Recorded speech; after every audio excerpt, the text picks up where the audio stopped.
दंतवेढा येथील किरंदुलमध्ये जमिनीच्या वादकीमुळे सर्वात भयंकर घटना घडलेली आहे। पतीने त्याच्या पत्नीच्या सर्वात घाणेरडे कृत्य केलेले आहे। चला तर मग हा व्हिडिओ पाहूया। यामुळे सर्वांनाच मोठा धक्का बसलेला आहे। आरोपी पती लखमा कुंजुमाने त्याच्या पत्नीचे आणि कुजुमासोबत मिळून दुसऱ्या पत्नीला मारण्याचा प्रयत्न केलेला आहे। महिलेच्या गुप्तांगात केमिकल टाकलं आणि कपड्याने तिच्या गळा दाबला आणि त्यानंतर धारदार शस्त्राने वार केला। मृत समजून दोन्ही आरोपी महिलेला सोडून पळाले।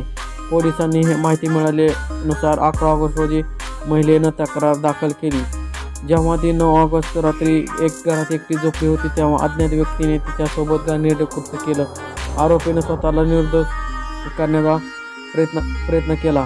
याच प्रकरणामुळे समाजात तीव्र संताप व्यक्त झालेला आहे। पीडित महिलेने आपल्या 25 वर्षीय फौजाने ह्यासोबत या घटनेनंतर मुलगी घाबरली मोठ्या मुलीकडे राहायला गेली, परंतु हे आपल्या पतीने प्रायव्हेट पार्टमध्ये केमिकल टाकून निर्दोषपणे